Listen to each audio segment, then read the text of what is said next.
একটি বিশাল আম বাগান ছিল। সেই আম বাগানে পেটুক খাদক ছিল।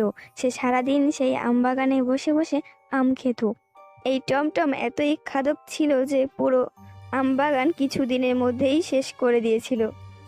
পুরো জঙ্গলের মধ্যে একটা মাত্রই আম গাছ ছিল, যে আম গাছে কিছু মাত্র আম ছিল।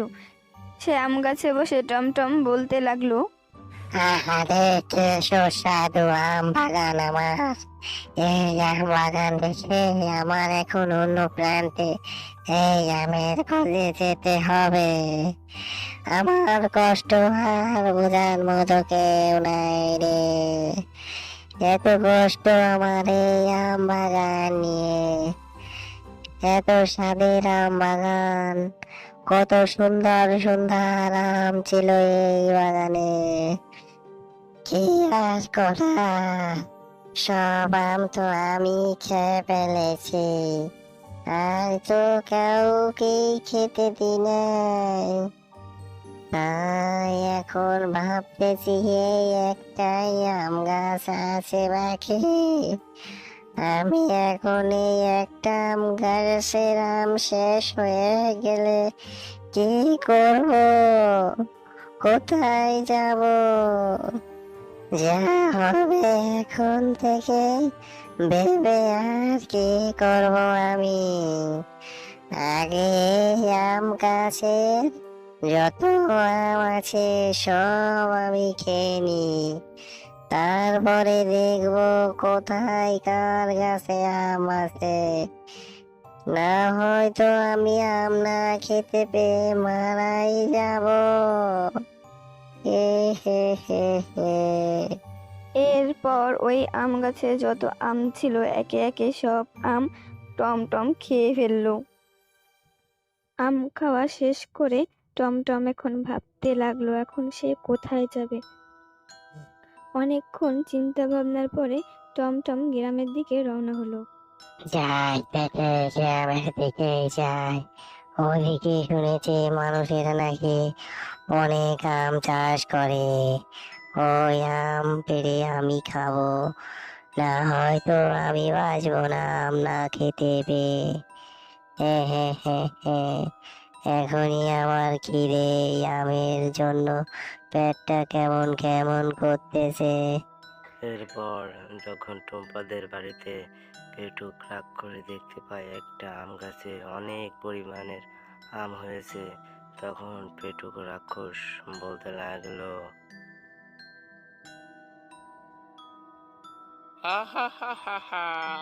কি আনন্দ, কি আনন্দ লাগতেছে। এই তো একটা আম গাছ, এই আম গাছে তো অনেক পাকা পাকা আম আছে। এই আমটা এখন খেতে হবে। আর যাই, এই আম গাছে থাকি আজকে, এই আম খেয়ে পরে অন্য জায়গায় দেখবো। এরপর পেটুক রাক্ষস তার আম গাছের উপর উঠে বসে বসে যখন আম খেতেছিল, তখন আম খেয়ে খেয়ে যত আটি থাকে সব আটিগুলো টুম্পাদের বাড়ির চালের উপরে ছুঁড়ে মারতে থাকে। আর তখনই টুম্পার স্বামী ঘুম থেকে জেগে ওঠে। কি ব্যাপার, কি ব্যাপার, কি হলো বুঝলাম না তো। আজকে হঠাৎ করে আমাদের চালের উপর এত ঢিলা আসছে কোথা থেকে বুঝতেছি না। যাই হোক, আজকে রাতটা তো ঘুমিয়ে পড়ে সকালবেলা দেখবো গেল যেন কি হয়েছে, এত আওয়াজ কোথা থেকে এলো।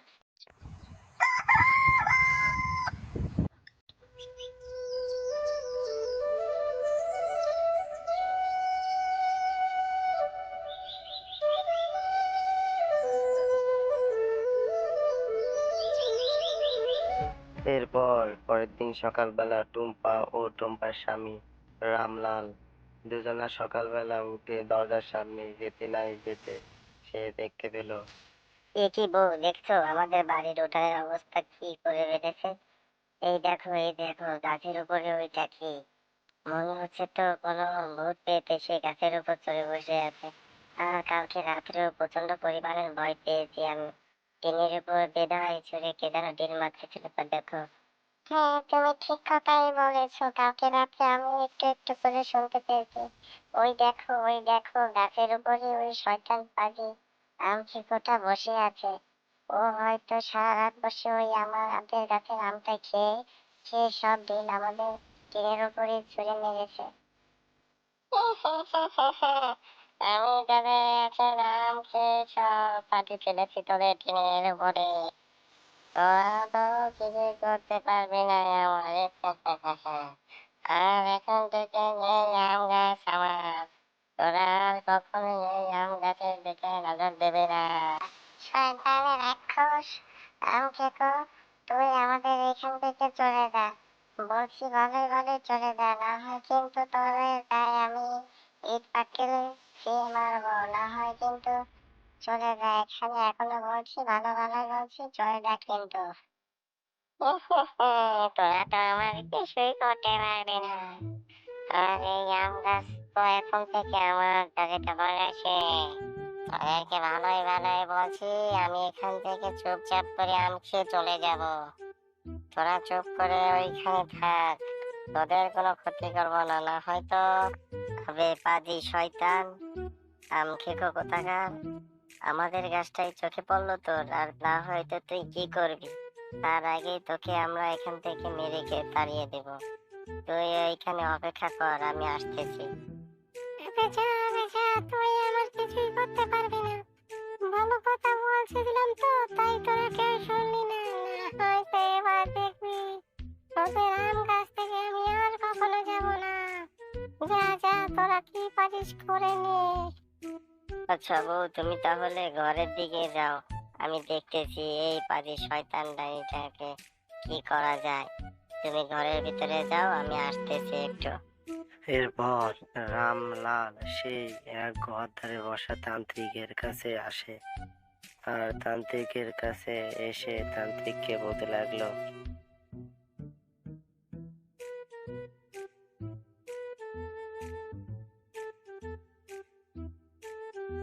তান্ত্রিক মশাই আমাদেরকে বাঁচান, আমার বাড়ির উঠোনে যে আম গাছটা আছে সেই আম গাছটা এক পেটুক ভূত এসেছে, যার যন্ত্রণায় আমরা তো বাড়িতে আর থাকতে পারতেছি না।